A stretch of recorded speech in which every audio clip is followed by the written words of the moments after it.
I do this occasionally and reward myself for all the hours I have into these builds. They were actually built in this order: the G30, the Atlas van lines, and now the tunnel jet, my latest project. I have my decals ordered, and that will finish up this build. The G30 color scheme is done entirely with epoxy paints, class coat paints, other than the decals. The unlimited hydroplane, the Atlas van lines, that was done with Rust-Oleum paints, and I have a clear coat of polyurethane on that one. The tunnel jet, the white is class coat 2-part epoxy paint, and then spray bombs for the orange and black, and that's mostly in the interest of keeping the weight down. The Atlas van lines unlimited hydroplane actually took the longest of all three of these to build. This color scheme and all these scaled details that I've put on it, without a problem, I would say doubled the build time. Rough estimate, I bet I got close to 300 hours into this model. I talked about taking risks with the color scheme and layout in one of my videos on the tunnel jet.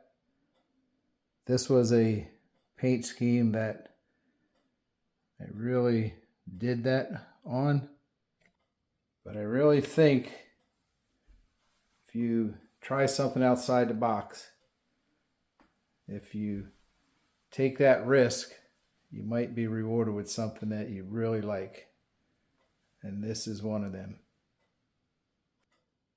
On the Atlas van lines unlimited hydroplane, there was no risk involved. There was no question I was going with this livery.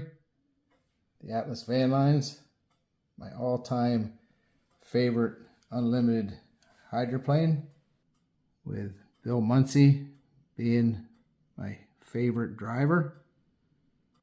Thing is, once you do what I call sign up for it, you're committed to all them hours to reproduce this livery and all the scale details. And then with any color scheme, there's what I call choices. So one of them was the combination of colors that I chose here. And then there's so many more choices you make along the way.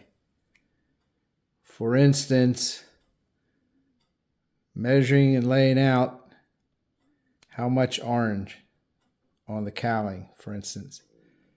And then just getting balance, how much black, these angles, how they drop down on the cowling to kind of accent the lines of the cowling is part of it.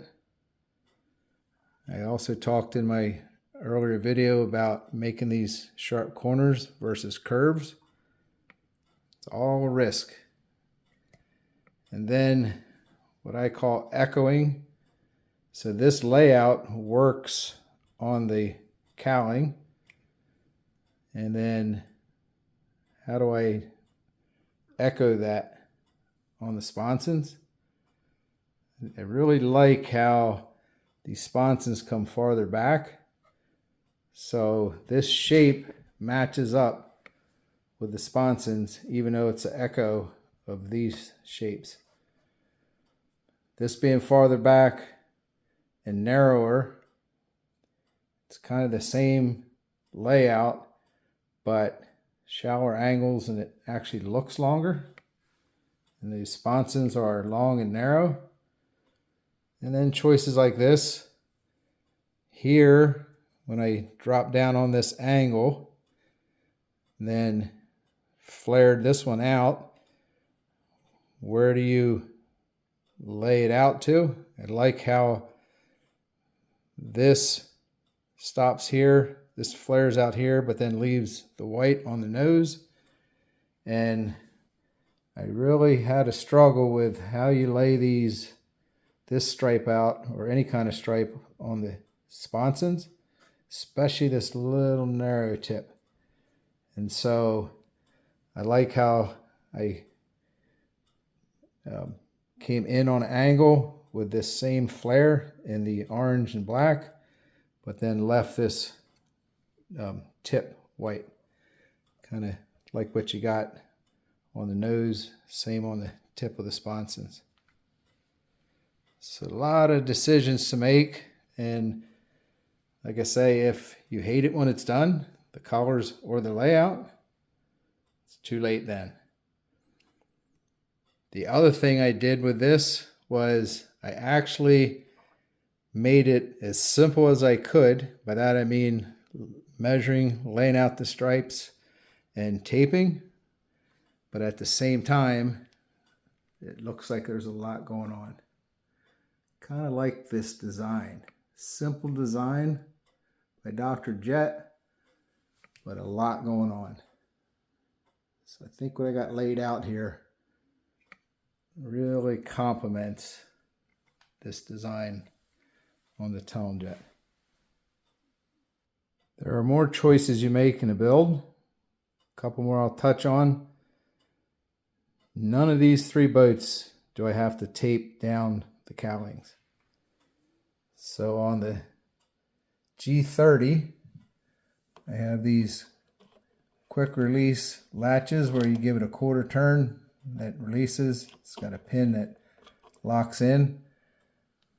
This just lifts up in the back, slides forward. There's a tongue underneath that engages around the center section of the hull. The Atlas Van Lines has this release I designed. It's held down with magnets. And that has my silicone hatch seal around the lip of the hatch. Stays on with magnets. Don't get any water in the boat. Just drop it on, it's ready to go. And same with the Tunnel Jet. It's a lot tighter with new, still not tacky, but still grabby, like the sealer in there. But again, just a tongue on the front, magnet on the back. It engages with that magnet right there. And I talked about the overlaps, how it wraps around the front, down over the center section, and then how it goes, wraps around the transom. So again, no water in the boat, no tape. I don't like what the tape does to the finishes. I don't like putting the tape on, taking it off, sound of peeling it off, just a chance of damaging the finishes.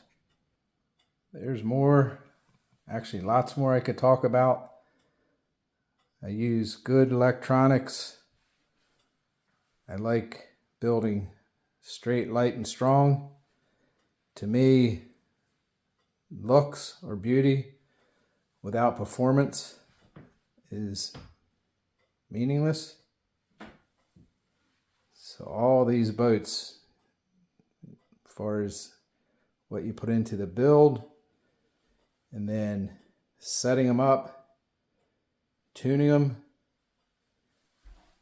the appearance of the boat is equally as important as the performance. One other thing I'd like to show, it's actually the reason I brought some boats up from my model room before I decided to make the video that you're watching, and that's the design of the stumble blocks. So They said it was LAR engineering. Looks about right.